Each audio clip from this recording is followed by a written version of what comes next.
자, 오늘 우리 본문에 나와 있는 이 요셉의 삶을 통해서 이 땅에서 우리 그리스도인들이 저와 여러분이 살아가야 할 삶을 또 새롭게 배우고 또 새롭게 실천하는 그런 은혜의 시간을 갖게 되기를 바랍니다. 본문은 이렇게 시작해요. 요셉이 이끌려 애굽에 내려가매.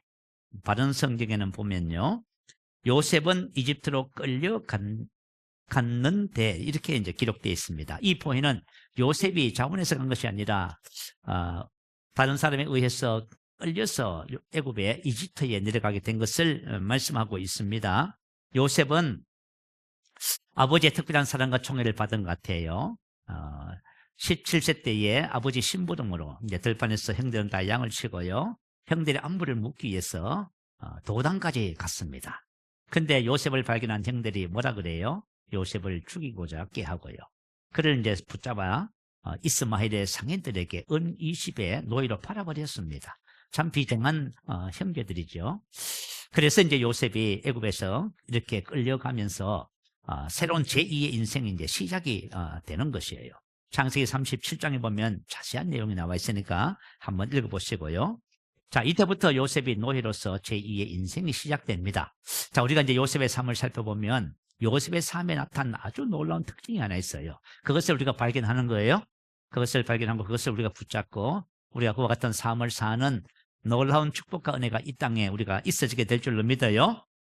자, 오늘 본문에 보니까 애굽 사람 바로의 시히 대장, 친위 대장 보디발이 그를 샀다고 기록하고 있습니다. 그래서 보디발의 집에서 이제 노예 생활이 시작된 거예요. 이때 요셉의 나이는요 17세, 우리나라 고등학교 1학년 수준의 나이입니다. 요셉의 신분은요 노예가 됐습니다. 당시 노예는 사회적으로 가장 비천한 부류의 사람이라고 합니다.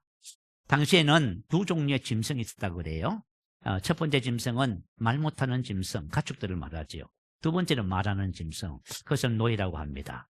원래 이 노예는 자신의 모든 것뿐만 아니라 자신의 가족이라 할지라도 전부 다 주인의 재산, 소유였습니다. 그러니까 주인 것이지요. 그래서 주인이 마음대로 할 수 있어요. 주인이 이 사람을 팔기도 하고 다른 사람의 임대를 주기도 하고 이렇게 할 수 있었습니다. 그래서 당시에 이 노예들은 세 가지를 소유할 수 없었어요.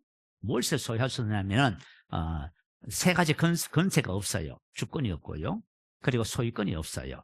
그리고 사회적으로 참여할 수 있는 모든 건세가 박탈된 상태에서 악한 주인을 만나면은 그죠, 낙인을 찍기도 하고요, 가혹하게 매질을 당하기도 하고 또 죽임을 당하기도 하고. 여러분, 당시에 노예들은 잘못을 해서 주인이 그를 죽여도 사회적으로 아무런 처벌을 받지 않는답니다. 왜냐하면 노예는 근본적으로 누구의 소유예요? 주인의 소유였기 때문에 그렇습니다. 근데 요셉이 아버지의 특별한 총애와 사랑을 받다가 17세 나이에 이렇게 갑자기 하루아침에 이런 노예가 되어버렸습니다.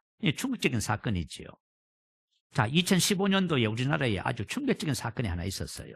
어떤 일이냐면은 강남에 사는 40대 가장이 부인을 살해하고 딸 둘을 살해했습니다. 근데 이 분 얘기를 들어보니까요, 이분이 강남에 아파트가 한 채 있었어요. 한 11억 당시에 됐다고 하네요. 아파트 서초동에. 근데 이 아파트를 구입을 하면서요, 대출을 하나도 끼지 않고요 11억을 주고 아파트를 샀답니다. 근데 이분이 이제 그죠? 보니까 외국계 직장을 다니는 좋은 데 다녔다 그래요.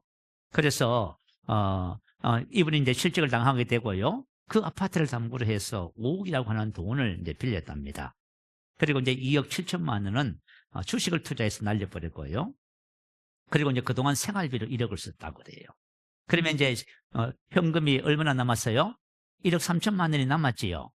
그리고 이제 아파트가 시세가 11억이니까 그 5억 대출을 빼도 6억이라는 돈이 현금화 시킬 수가 있잖아요. 자, 2015년 당시에 만약에 5억하고 1억 3천만 원 현금을 가지고 있으면은 어떻게 6억하고 1억 3천만 원 현금을 가지고 있으면 그래도 괜찮지요.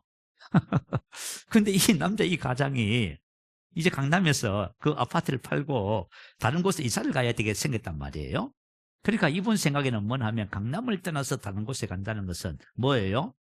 도저히 살 자신이 없다. 그래가지고 뭘 생각해서 자살을 생각한 거예요.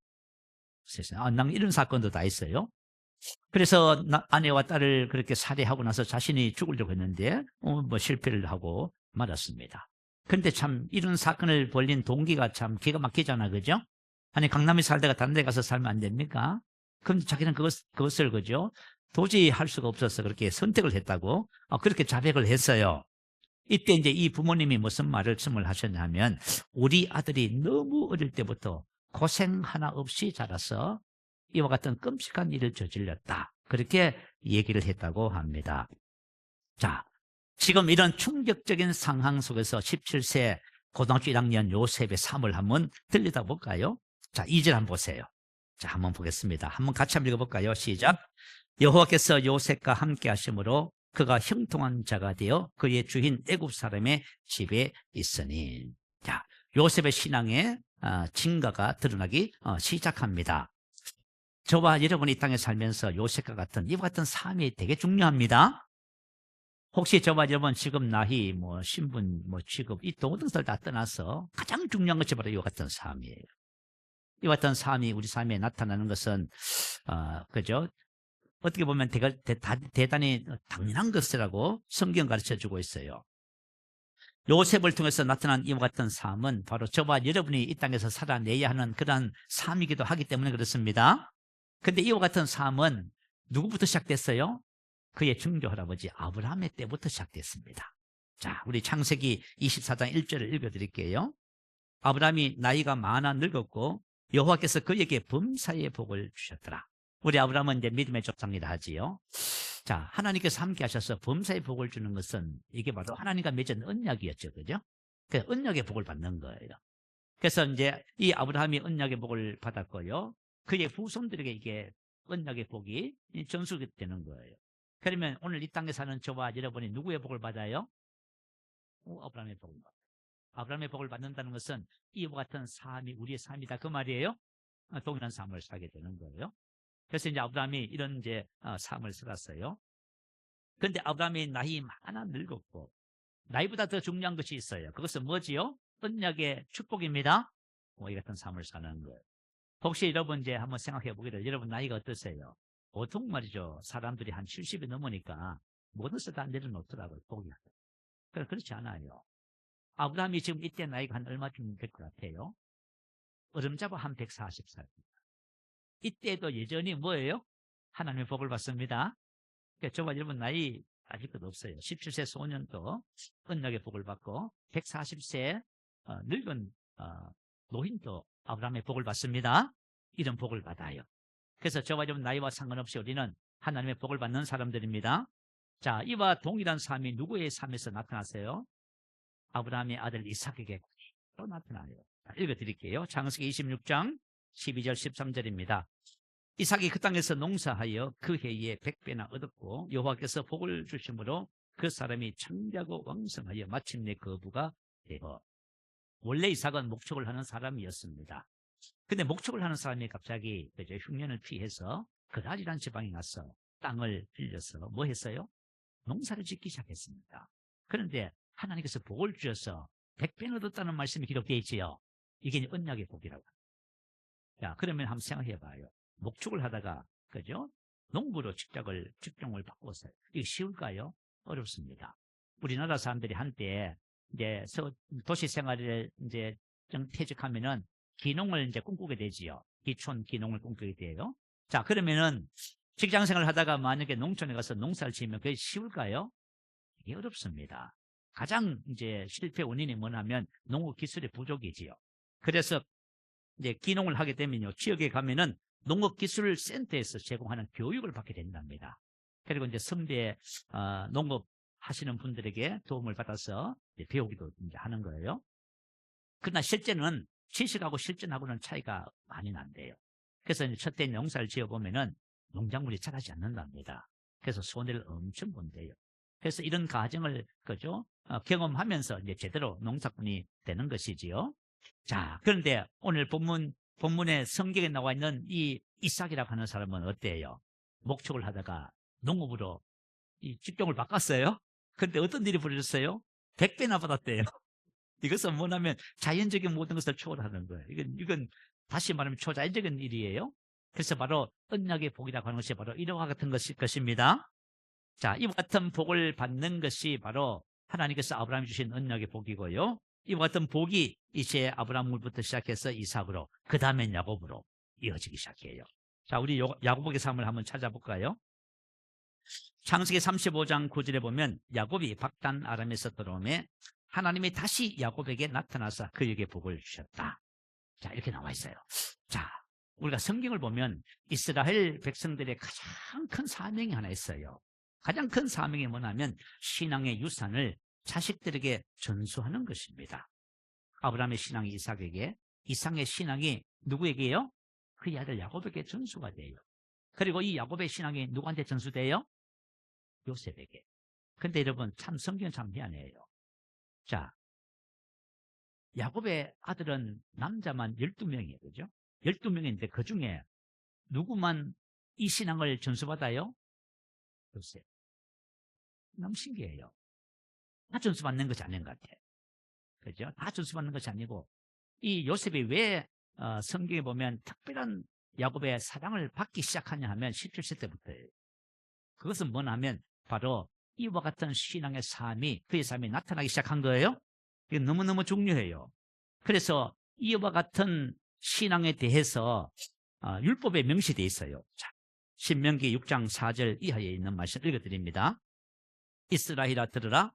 오늘 내가 내게 명하는 이 말씀을 너는 마음에 새기고 내 자녀에게 부지런히 가르치며. 자, 다시 말하면 언약의 신앙을 너가 가지고 이것을 어떻게 하라고요? 자식에게 부지런히 가르치라고 말하고 있습니다. 그래서 이 이스라엘 백성들, 유대인의 사명은 나의 신앙을 자식에게 전수하는 것이 사명이에요. 그런데 이제 유대인들의 이제 여러분 성윤식을 한번 아마 여러분 볼 기회가 있을 것 같아요. 유대인들의 이제 성윤식은 보통 이제 남자들은 이제 만 13세, 여자들은 12세에 이제 성윤식을 해요. 성윤식을 하는 목적이 뭐냐면 신앙을 전수하는 거예요. 그리고 이제 성윤식을 마치고 나면 남자 아이들에게는 13살, 13살 된 이 남자 아이의 이름이 뭐냐면 바르 미츠바라 하는 이름을 붙여줘요. 이것은 바르는 아들이고 미츠바는 계명이에요. 다시 말하면 계명의 아들이 되는 거예요. 말씀의 아들이 되는 거예요. 여자에게는요 파트 미츠바라 해요. 그죠? 이것은 뭐냐면 계명의 딸, 그런 뜻이에요. 자, 다시 말하면 이제 부모님의 신앙이 누구한테 전수된 거예요? 자식이 전수된 거예요. 야, 그 지난번에요 미국에서 사는 유대인들 그 성인식 장면을 TV에 한번 보여준 적이 있어요. 할아버지 아버지가 서고요 이제 성인식을 받는 손자가 이제 그죠 있어요. 그래 그 두루마리 그 성경책을요 이 할아버지가 아버지가 그 아들에게 이렇게 물려주더라고. 주니까 그걸 들고요 쭉 다니면서요 축하를 받아요. 그런데 그 장면을 보고 있던 할아버지가 눈물을 쭉 흘려요. 그래가지고 이제 그죠? 기자가 물어봤어요. 왜 이렇게 눈물을 흘리시냐고. 그랬더니 하는 말이 뭐냐면 신앙을 손자에게 전수하면서 나의 사명을 마쳤다고. 그러면서 감격해서 우시더라고. 이야. 자, 그러면 우리 그리스도인인 저와 여러분의 가장 큰 사명이 뭘까요? 마태복음 28장에 나와 있지요. 자, 28장 18절 19절입니다. 예수께서 나와 말씀하여 이르시되 하늘과 땅의 모든 권세를 내게 주셨으니 그러므로 너희는 가서 모든 민족을 제자로 삼아 마태 투호 제자를 만들자. 자, 다시 말하면 저와 여러분 이 땅에서 가장 큰 사명은 제자 만드는 거예요. 제자 만드는 거예요. 근데 제자 만드는 거 있잖아요. 내가 제자 되지 않으면 못 만들어요. 아시겠죠? 우리는 자녀뿐만 아니라 만나는 모든 사람들에게 제자 만드는 거예요.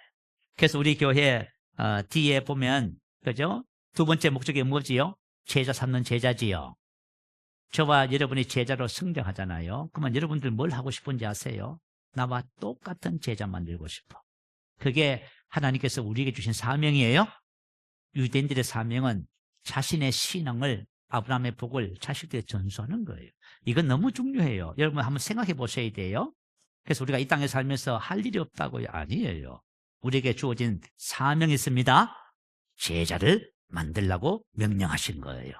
자, 요셉은 믿음의 조상들과 아버지 야곱의 신앙을 전수받았어요. 요셉이 17세가 이 어린 나이임에도 불구하고 언약적 삶을 삽니다. 이 복을 사. 근데 아브라함은 그죠? 후에 늦게 창세기 24장 1절에 이런 언약적 삶을 사는 것이 기록되어져 있어요. 그 전에 어땠는지 몰라. 성경에 기록된 것은 그래요. 근데 창세기 24장 1절은 언제예요? 아브라함이 나이 많아 늙었고, 그때 이제 이삭을 나이가 40이 돼서 장가를 못 갔어요. 이삭을 장가 보내려고 종을 고향에 보낸 그 시점이에요. 그러니까 100세에 이삭을 낳았으니까 40년이 지났으니까 지금 아브라함의 나이가 몇 살요? 140살. 그럼 아브라함은 왜 이렇게 늦게 이런 은혜를, 그죠? 은혜의 삶을 살게 되었을까요? 이유가 있어요. 아브라함의 아버지 데라는 뭐 했어요? 우상을 섬겼어요. 그죠? 강 저편에서 우상을 만들어서 파는 그런 일을 했지요. 그런데 이삭은, 그죠? 오늘 본문에 나온 요셉은 어때요? 아버지, 할아버지, 증조 할아버지의 신앙을, 그 다음에, 그죠? 그 아들이, 이삭이 물려받고, 물려받은 그 이삭의 신앙이 야곱이 물려받고, 야곱의 이 신앙을 누가 물려받아요? 요셉입니다. 이제 1대, 2대, 3대, 4대까지 이게 연결되는 거예요. 그래서 저와 여러분 신앙도 마찬가지예요. 저와 여러분이 정말 제자가 되고 싶으면 누구를 만나야 돼요? 제자를 만나야 돼요. 아시겠죠? 제자를 만나야 제자 되는 거예요. 이게 중요한 원리예요. 그래서 저와 여러분이 제자가 되면 제자를 만들 수 있습니다. 이 신앙의 대를 이어가는 거예요. 자, 만약에 우리가 이와 같은 신앙을 가졌었을 적에 우리의 삶에 어떤 열매가 맺혀지냐 하면 2절부터 5절까지 다시 한번 볼까요? 여호와께서 요셉과 함께 하심으로 그가 형통한 자가 되어 그의 주인 애굽 사람의 집에 있으니. 자, 형통한 자. 형통한 자란 무슨 뜻이에요? 번영의 사람 그 뜻이에요. 요셉이 무슨 일을 하든지 간에 어떻게 돼요? 눈에 띄게 잘 되기 시작하는 거예요. 이거는 자연적인 영역이 아니에요. 하나님이 함께 하셔서 하나님이 주시는 복이에요. 하나님이 그것을 이루어가고 계시는 거예요. 그래서 사람이 최선을 다해서 노력하고 수고하는 건 맞아요. 그렇지만 거기에 더하여서 언약의 축복은 하나님이 함께 하셔서 그 일을 이루시는 거예요. 그래 영혼이 잘된 같이 범사가 잘 된다는 말이 바로 그 뜻이에요. 그게 얼마나 놀랍습니까? 자, 요셉은 아버지 야곱과 외삼촌. 근데 우리가 보면 이 요셉의 아버지 야곱의 신앙도 동일했어요. 자, 우리 이제 야곱이 젊었을 때 외삼촌 라반 집에 간 적이 있었지요. 그곳에서 그죠? 서로 이제 계약을 맺고 외삼촌 라반의 양을 치기 시작했습니다. 근데 그 결과가 어떤 결과가 나왔냐면은 라반이 그 얘기를 해 여호와께서 너로 말미암아 내게 복 주신 줄을 내가 깨달았노니. 원래 라반의 재산은 얼마 되지 않았는데 야곱이 오면서부터 어떤 일이 벌어졌어요? 라반의 재산이 막 불기 시작하더니 엄청나게 됐어요. 그리고 외삼촌이 뭐라 그래요? 여호와께서 너로 말미암아 내게 복 주신 줄을 깨달았다. 이렇게 말을 해요. 그래서 어떻게 보면은 사람이 참 중요해요. 번영의 사람. 야, 우리 새생명교회에 번영의 사람이 많이 나와야 됩니다. 번영의 사람이 되어야 돼요. 그럼 우리가 가는 곳곳마다 하나님의 축복이 따라다녀요. 이런 하나님의 역사가 나타나는 거예요. 이거는요, 언약의 복이라고 하는 거예요. 아시겠죠? 이 아브라함의 복이에요. 자, 하나님께서 하나님의 백성들을 이 땅에 두신 목적이 바로 여기 있어요. 보디발이 이것을 어떻게 해요? 발견하게 되지요. 3절 읽어드립니다. 그의 주인이 여호와께서 그와 함께 하심을 보며 또 여호와께서 그의 범사에 형통하게 하심을 보았더라. 네, 이렇게 기록해요. 그죠? 당시 애굽은 우상 숭배의 나라였습니다. 여러분 좀 있으면 이제 출애굽기가 창세기 지나면 출애굽기 시작되지요. 출애굽기에 보면 하나님께서 10가지 재앙을 내리셔요. 그 10가지 재앙이 뭐냐면 애굽의 우상에 대한 심판이었어요. 그래서 우상은 그죠? 애굽 나라는 우상 숭배의 나라예요. 그런데 왜 우상을 숭배할까요? 우상 숭배의 목적은 딱 하나예요. 그것은 뭐냐면 자기 욕망 및 욕심의 충족이에요.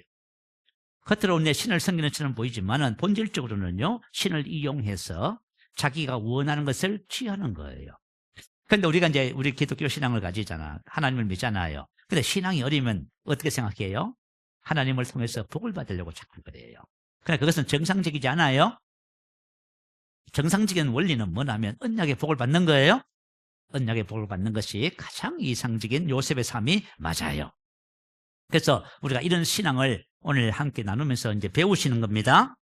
자, 보디발은 요셉을 통하여 죽은 신이 아닌 살아계신 여호와 하나님을 발견하게 되는 거예요. 할렐루야. 야, 그죠? 사람들이 우상을 숭배하는 목적이 집안이 잘 되고 다 잘 되는 거예요. 그런데 요셉이라 한 노예 종이 들어왔는데, 그죠? 그는 여호와 하나님이 함께 하셔서 하나님이 복주는 사람, 번영의 사람이야. 그러니까 이건 실제지요. 이건 진짜 살아있는 하나님을 발견하는 거예요. 하나님께서 저와 여러분을 이 세상에 두신 목적이 바로 여기 있어요. 자, 우리 신약 성경 말씀 한번 찾아볼까요? 요한복음 17장 22절 23절 올려주세요. 자, 우리 같이 한번 한 목소리로 한번 읽어봅니다. 시작. 내게 주신 영광을 내가 그들에게 주었사오니 이는 우리가 하나가 된 것 같이 그들도 하나가 되게 하려 함이니이다. 곧 내가 그들 안에 있고 아버지께서 내 안에 계셔 저희로 온전함을 이루어 하나가 되게 하려 함은 아버지께서 나를 보내신 것과 또 나를 사랑하신 같이 그들도 사랑하신 것을 세상으로 알게 함이로소이다. 자, 하나님께서 우리 안에 오셨어, 그죠? 우리 안에 우리와 하나가 되셨어. 그래, 우리를 영적으로 성장하기를 원하셔요. 목적이 있어요. 왜요? 그래야 저와 여러분을 통해서 세상이 예수 그리스도를 보는 거예요. 그리고 저와 여러분이 하나님의 사랑을 받는다는 사실을 세상이 다 아는 거예요. 이걸 위해서 저와 여러분이 이 땅에 존재하는 거예요. 우리에게 주어진 사명이 바로 이 어떤 사명입니다. 이걸 여러분이 잘 기억하셔야 돼요. 오늘 본문 말씀 속에 누구지요? 보디발이 요셉을 통해서 뭘 봤어요? 여호와 하나님, 하나님의 사랑을 받는 것을 봤지요. 똑같아요. 신약과 구약은 언약적인 차이만 있지 원리는 다 똑같습니다. 예, 언약이 똑같아요. 자, 지난 화요일 날 용인시청 이제 그 직장 선교가 있어요. 시청에 공무원 선교가 있어. 거기 이제 제가 순서가 되어서 말씀을 전하러 갔습니다. 점심 시간을 이용해서 말씀 전하고 같이 교제하고 하는 그런 시간이에요. 시청에 직원 한 20분이 이제 그 제일 꼭대기 16층에 그죠? 세미나실이 있어요. 거기 이제 모였습니다. 그래서 이제 모여서 찬양하고 말씀 전하고 이렇게 했었어요. 근데 그것에서 제가 누굴 만났냐면 시청 선교회 부회장님을 만났어요. 부회장님하고 함께 얘기를 하면서 뭐라고 얘기하시냐 하면은 시청의 그 용인시의 전체 공무원 수가 3,310명이 된대요. 그리고 이제 그 시청 본청에는요 1,143명이 있고요. 그리고 이제 신호에 등록된 우리 이제 성도님들은 한 100분 정도 된대요. 근데 이제 우리 부회장님이 뭐라고 얘기하냐면 아마 용인시 전체 공무원들 그죠? 전체 아마 예수 믿는 사람들을 치면 한 1,000명 가까이 되지 않을까 그렇게 얘기하더라고요. 그런데 무슨 얘기하냐면은 근데 예수 믿는 사람들이 그렇게 많아도 자기가 나는 교회 다닙니다. 예수 믿습니다라고 드러내는 사람은 없고 전부 비밀로 한대요. 왜냐하면 공무원 사회에서는 내가 만약 예수를 믿어요. 근데 내 상급자가 예수를 안 믿고 이제 회식을 가면 술을 마시게 되잖아요. 그죠? 거절할 수가 없어요. 왜냐하면 상급자가 나의 근무 평가를 하기 때문에. 그죠? 이 공무원 사회가 그렇답니다. 그래서 될 수 있으면 뭐라고 해요? 교회에 다닌다는 것을 숨기다가 그죠? 어느 날 교회에서 서로 만난대요. 그런 얘기 하더라고. 그러면서 하시는 말씀이 뭐냐 하면은 만약에 직급이 높은 분이 만약에 우리 이제 그 하용 모임에 오시잖아요. 그러면 한 10명 정도 데리고 올 수 있대요. 왜냐하면 공무원 사회는 그렇잖아요. 그죠? 내가 만약에 그죠? 높은 직분에 있어요. 직책에 있어요. 그러면 그 주변 사람 중에서 어떻게 해요? 나를 따라오는 사람이 있대요. 그리고 만약에 시청의 시장님이 하요 예배에 참석한다면은 아마 요 좁은 세미나실은 안 되고 강단 빌려야 된다. 얘기가 뭐냐면 직급이 높은 사람이 예수 믿어야 된다. 이렇게 얘기를 했어요. 그러나 여러분 그거 이 세상 속에서 하나님의 자녀들의 영향력은 그런 게 아닙니다. 아시겠죠? 여러분 오해하시면 안 돼요. 이 세상 속에서 하나님의 자녀들의 영향력이 뭐예요? 저와 여러분 안에 계신 예수 그리스도가 세상에 나타나는 거예요. 그게 영향력이라고 하는 거예요. 그러면서 이제 그런 얘기를 좀 이제 쭉 하시더라고. 그래서 뭐 예배드리고 교제하고 그렇게 했었습니다. 그리고 나서 어떤 또 열매가 나타나요? 우리 한번 5절 한번 볼까요? 4절 한번 볼까요? 요셉이 그의 주인에게 은혜를 입어 섬김에 그가 요셉을 가정총무로 삼고 자기의 소유를 다 그의 손에 위탁하니. 다시 말하면 보디발의 호의를 입게 되는 거예요. 저와 여러분이 아무리 천한 곳에 가서 어떤 곳에 가서 무슨 일을 하든지 간에 저와 여러분을 통해서 하나님의 역사가 나타나면 호의를 입게 됩니다. 무시당하지 않아요. 여러분이 노예가 됐다 해서 무시당할까요? 안 당해요. 아시겠죠? 여러분이 아무리 천한 모습을 가지고 있어도 무시할 수가 없어요. 왜냐하면 이 사람이 축복의 사람인데 어떻게 무시할 거예요? 이 사람을 선대하면 어떤 일이 벌어져요? 하나님께서 요셉을 위하여 보디발의 집에 모든 영역에서 복을 주셨더라. 할렐루야. 여러분 놀랍지 않습니까? 이런 삶을 예비하신 하나님을 찬양합니다. 할렐루야. 하나님은 저와 여러분이 이 땅에서 그죠? 이런 삶을 살기를 하나님 기뻐하셔요. 이제 노예 삶이 그죠? 한 11년 정도 노예 삶을 살았어요. 그리고 이제 억울한 운명을 잊게 되고요. 감옥에서 또 살게 되는 일이 벌어졌어요. 창세기 39장 20절 한번 볼까요? 이에 요셉의 주인이 그를 잡아 옥에 가두니 그 옥은 왕의 제수를 가두는 곳이었더라. 요셉이 옥에 갇혔으나 여호와께서 요셉과 함께 하시고 그에게 인자를 더하사 간수장에게 은혜를 받게 하시매 간수장이 옥중 제수를 다 요셉의 손에 맡김으로 그 재반 사물을 요셉이 처리하고 간수장은 그의 손에 맡긴 것을 무엇이든지 살펴보지 아니하였으니 이는 여호와께서 요셉과 함께 하심이라.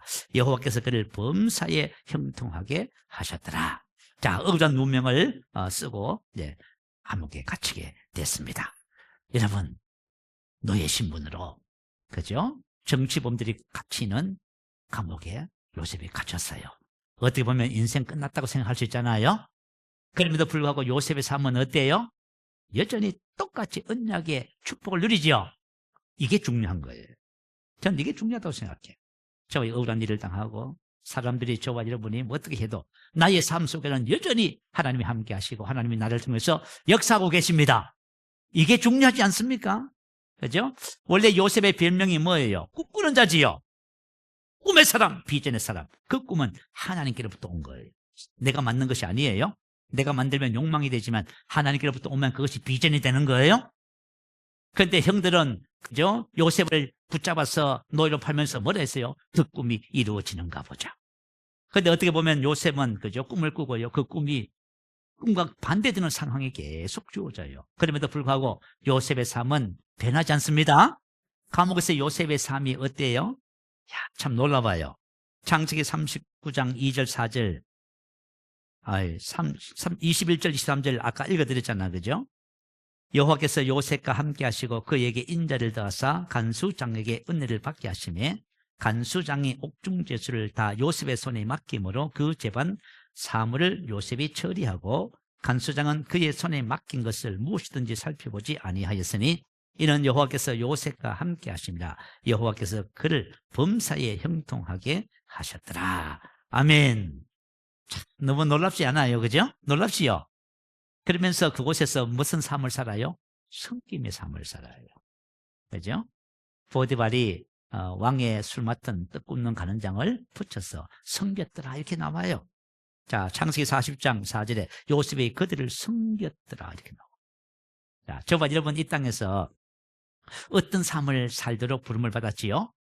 에베소서 4장 12절. 저와 여러분이 제자가 되잖아요. 아브라함의 복을 받는 그죠? 사람이 되잖아요. 그러면 저와 여러분이 하나님의 능력과 지혜로 세상을 섬기게 돼 있어요. 섬김의 삶을 살며 그리스도의 몸을 그곳에서 세우는 거예요. 교회를 세우는 교회가 됩니다. 이건 우리의 비전이에요. 우리가 살아가야 하는 이유기도 하고요. 우리의 비전이기도 해요. 여러분 이것을 마음에 새기시기 바래요. 자, 요셉이 섬김의 삶을 살면서요, 그들을 섬길 때에 뭐라고 얘기하냐면은 창세기 40장 6절에 보면 아침에 요셉에 들어가 보니 그들에게 근심의 빛이 있는지라. 그죠? 어찌하여 근심의 빛이 있습니까? 자, 우리의 섬김은 사람을 섬기는 거예요. 영혼 구원은 누구를 섬길 때 와요? 사람을 섬길 때. 사람을 살피고 사람을 섬길 때 와요. 그럴 때는 꿈 얘기하는 거, 여러분 집에 가서 읽어보세요. 꿈 얘기를 합니다. 그죠? 꿈은 누구한테 있어요? 하나님께 있지 않습니까? 내게 말하십시오. 하나님이 주신 은사로 섬기는 거예요. 우리가 일반적으로 생각할 적에 섬김이라 했을 적에 자연적인 영역에서의 섬김도 필요해요. 그러나 우리의 섬김은 초자연적입니다. 하나님이 주신 은사와 능력으로, 기름 부음으로 질병을 치료하고 그들의 답답함을 해소시키고요. 이야, 우리 이제 양육반에 가면은 성령의 은사적인 부분을 배워요. 성령의 은사는 어떤 사람에게 나타나냐 하면은 섬기고자 하는 사람. 우리 안에 계신 그분은 은사의 주인이세요. 그분이 우리 나타내시는 거예요. 우리가 막 막무가내로 달라고 그런 거 아니에요. 은사는 그분이 갖고 계시고 그분이 우리를 통해서 나타내시는 거예요. 그게 은사야. 그래서 은사는 그죠? 우리가 성장해서 세상을 섬기는 자에게 주어지는 하나님의 축복입니다. 자, 이거 꼭 기억하시기 바래요. 그리고 나서 그죠? 요셉이 애굽의 총리가 되지요.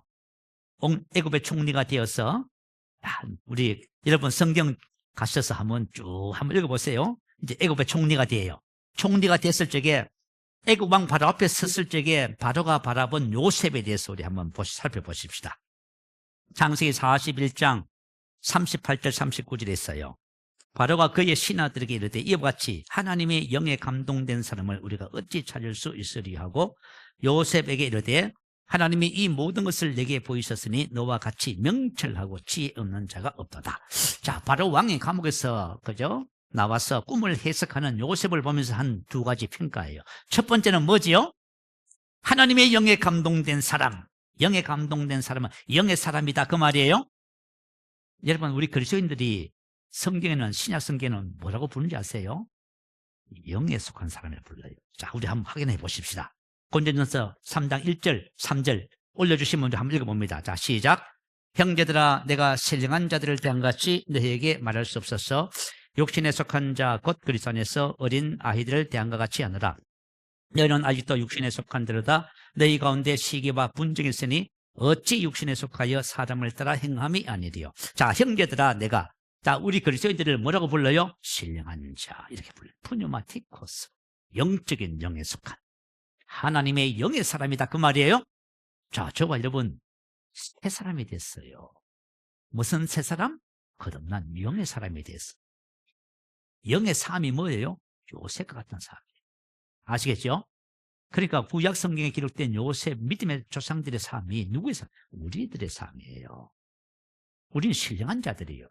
그러니까 우리가 영적으로 성장하면요 영적인 삶을 살아요. 그런데 그렇게 말할 수 없어서 그리스도 안에서 어린아이 육신에 속한 자를 하지요. 육신에 속한 자는 뭐냐 하면 여러분 그냥 세상 모든 사람들이 사는 지금의 삶이 전부 육신에 속한 삶. 세상 사람들은 기술을 배워서 잘 살려고 하잖아요. 그것도 전부 육신의 삶이에요. 아시겠죠? 이해하시면 아멘. 세상 사람들이 말하는 도덕적이고 윤리적인 삶도 전부 육신에 속한 삶이에요. 우리는 뭐예요? 영으로 사는 삶이에요? 차원이 다른 걸요. 이걸 우리가 빨리 배우셔야 돼요. 그래서 저와 여러분이 사는 삶은 세상에 사는 것과 달라요. 그래서 신령한 자, 요셉이 그죠? 신령한 자, 영에 속한 자. 우리도 신령한 자입니다. 육신에 속한 자는 뭐냐면 그죠? 여전히 아직도요 원망하고 불평하고 짜증내고 화내고 판단하고 비난하고 육체의 모든 일들이지요. 그 전부 육신에 속한 거예요. 그리고 뭐지요? 감각을 통해서 생각하고 말하고 행동하는 삶이 있지요. 그 전부 육신적인 겁니다. 그래서 육신에 속하여 사람을 따라 행함이 아니죠. 이렇게 말하는 거예요. 그래서 저와 여러분이 하나님의 자녀들은 신령한 자로서 영적 삶을 배우셔야 돼요. 이걸 만약에 배우지 못하고 이 땅을 살면은 저와 여러분이 손해가 후회 이제 후회 막급이다 이제. 그래서 저와 영적으로 성장하셔야 되는 거예요. 그리고 뭐라고 해요? 명철하고 지혜 있는 자라고 합니다. 그래요? 41장 8절에 보면요. 아침에 그의 마음이 번민하여 사람을 보내어 애굽의 점술가와 현인들을 불러 모아 그들에게 이르되 꿈을 말하였으나 그들이 바로에게 해석하는 자가 없었더라. 봐요. 바로가 꿈을 꾸고 두 가지 꿈을 꾸고 번민해서 점술가를 불렀어. 이 말은 무슨 뜻이냐? 점술가, 점을 치거나 마술을 부리는 자, 꿈을 해몽하고 이런 일을 해요. 왕의 특별한 총애를 받는 뭐지요? 특별 고문들을 말해요. 옛날 우리 삼국시대 때 보면은요, 그죠? 무녀들이 있었지요. 그죠? 무녀들이 무슨 일을 했어요? 점을 치고 하면서 이런 왕의 고문 간의 일을 했다 그 말이에요. 고대는 그런 일을 했었어요. 그리고 이제 현인들은 지혜로운 현명한 사람들이에요. 그죠? 대신들이잖아, 그죠? 이런 분들이 와서 꿈을 어떻게 해석할 거예요. 그런데 요셉이 뭐예요? 꿈을 해석하잖아요. 그죠?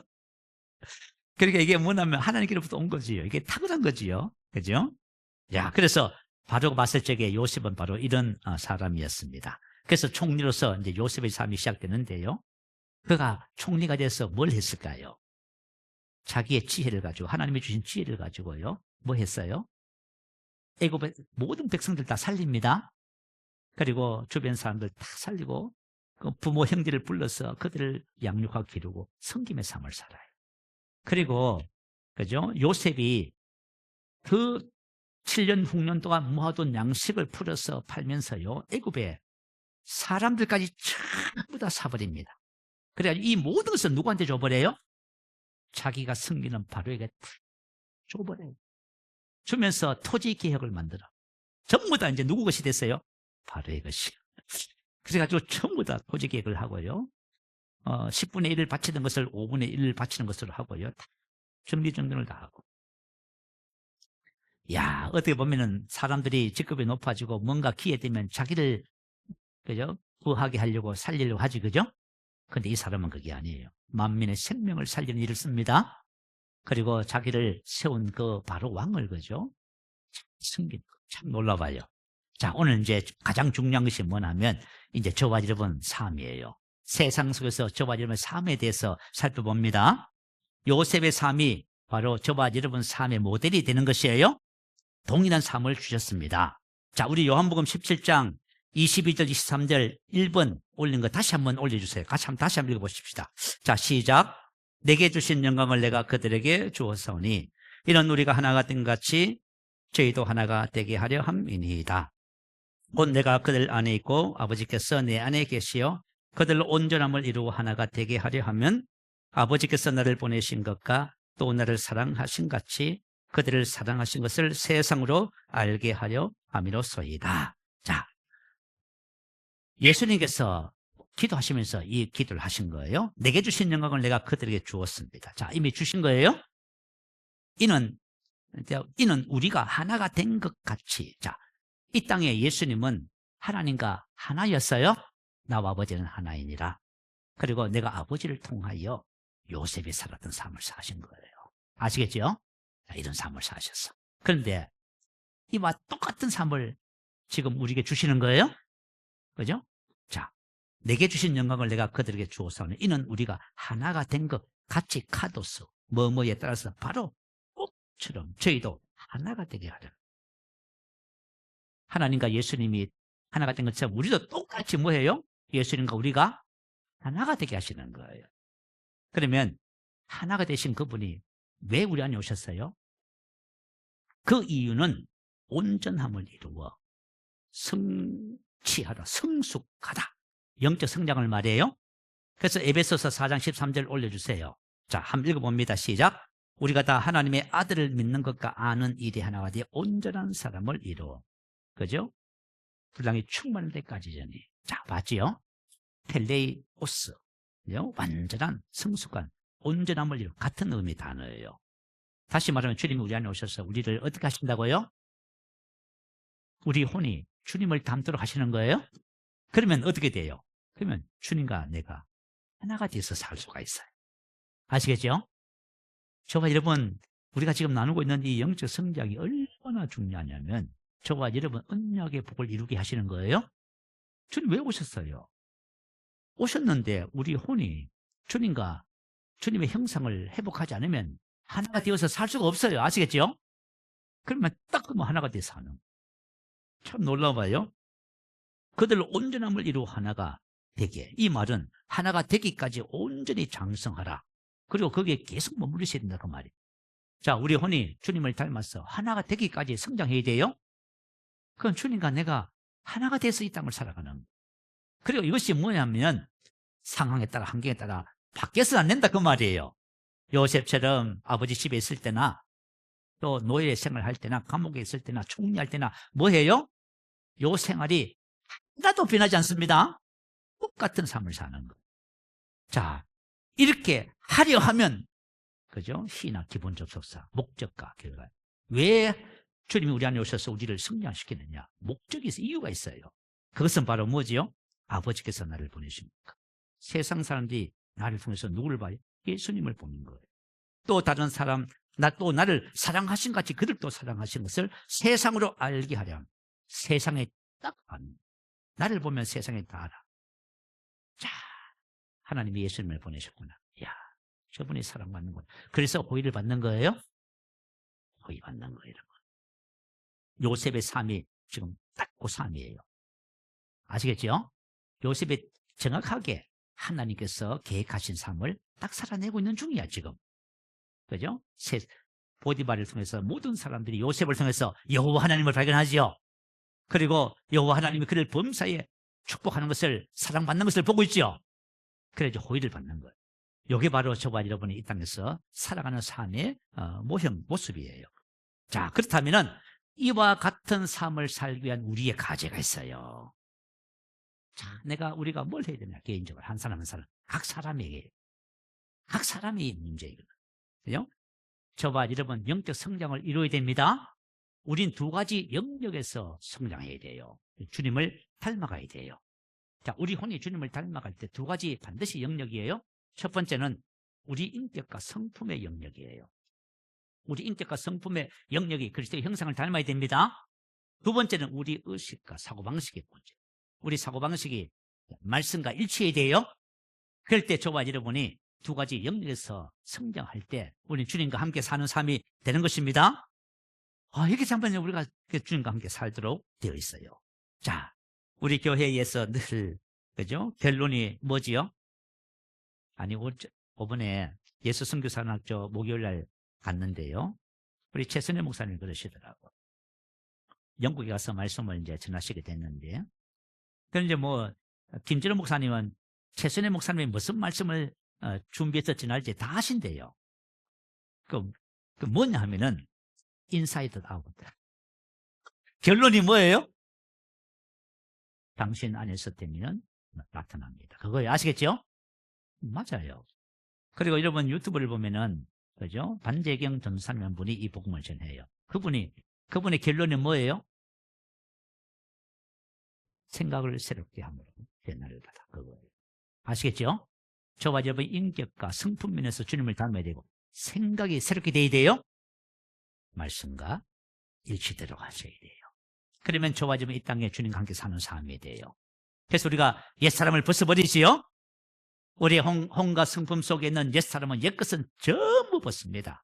그리고 새사람을 입습니다. 이 말은 무슨 뜻이에요? 주님을 닮아가는 것이지요. 그죠? 우리 옛사람은 거듭나기 이전의 행실, 성격, 태도를 충직하는 것이에요. 자, 제가 일주일 동안 살면서 뭘 할 것 같아요? 옛사람 벗는 거예요. 그죠? 자, 우리는 많은 환경 상황을 접하고 많은 것들을, 그때 내 속에서 무엇이 나오는지를 제가 늘 주목해요. 옛것이 나오잖아요. 그럼 어떻게 해요? 벗어요. 근데 여기 안 벗어지잖아요. 그러면 모아놨다가 기도 시간에 뭐 하는지 아세요? 이 악한 옛것은 떠나가라고, 더러운 옛것은 떠나가라고 명령해요. 아시겠죠? 나올 때마다 해요. 그래서 항상 예수 죽음을 몸에 짊어지지요. 왜 이렇게 해요? 옛 사람을 벗어야 새 사람을 입습니다. 그래야 주님의 인격과 성품을 닮아가는 거예요. 옛 사람을 벗으면요, 어떤 환경과 상황이 주어져도 반응하지 않게 돼 있어요. 새 것이 나와요. 여러분 이거 참 너무 중요해요. 제가 신앙생활 지금 앞으로도 계속 그렇게 할 거예요. 이제 어떤 상황이 주어져도 제 속에서 새 것이 나오는지 옛 것이 나오는지 봐요. 그럼 옛 것이 나오면 벗으면 돼요? 새 것이 나오면 됐어요. 그 항상 그죠? 감사하고 기쁘고 늘 사랑의 눈으로 세상을 보고요. 너무 감사한 것 같아요. 자, 그리고 주님의 말씀을 통해서 생각하는 방식을 자꾸 바꿉니다. 그죠? 여러분 혹시 살아가시면서 보고 듣고 느끼는 것 가지고 말이죠. 자꾸 이 말 저 말 하고 계시면 여러분 엄청 손해보는 거예요. 그렇게 살면 육신의 사고방식은 뭐예요? 사망이에요. 아시겠죠? 영의 사고방식은요. 생명과平安이라니까. 야, 여러분 생각봐요. 내가 아무 의미 없이 뜻없이 그죠? 보고 듣고 느끼는 대로 이 말하고 저 말하고 죽겠다고 하고 과거 이야기하고 하지요. 그러면 여러분 스스로 뭐 하는 거예요? 여러분 인생을 사망으로 지금 집어넣고 있는 거예요. 중이에요. 그걸 왜 해요? 절대로 안 합니다. 나는 절대로 안 하기를 선택했어. 내가 죽는 일이 있어도 난 죽는다 말 안 해. 나는 하나님의 말씀을 진리를 말할 거야. 할렐루야. 이거는 그죠? 누가 쉽게 사는 것이 아니라 여러분이 깨달으셔야 돼요. 각자가 하셔야 돼요. 그죠? 우리 말씀을 그죠? 배우시잖아요, 여러분. 사실 설교하지만 말씀을 여러분 듣고 배우는 거예요. 그리고 오후 시간에 말씀 또 반복하고 하잖아요. 그래서 저와 여러분의 혼이 두 가지 영역에서 주님을 닮아가셔야 됩니다. 성품과 인격적인 면에서. 두 번에 생각하는 방식이에요. 그래서 그죠? 생각하는 방식이 바꾸면요. 말씀을 따라 생각할 수밖에 없도록 돼 있어. 그죠? 질병이 있다고요? 아니 세상에 하나님의 말씀에 질병이 어디 있어? 질병이 어디 있어? 없지. 아프다고요? 아이 뭘 아파? 주께서 채찍에 맞으면 탁남을 입었는데 내가 만약에 아파서 병원에 실려가도 나는 뭐라고 말할 거예요?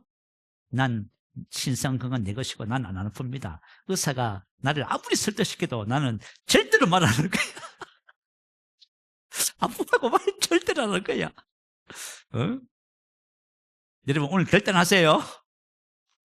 결단하셔서 여러분이 이제 그죠? 우리 마음이 우리 혼이 주님을 닮아가기 시작하잖아요.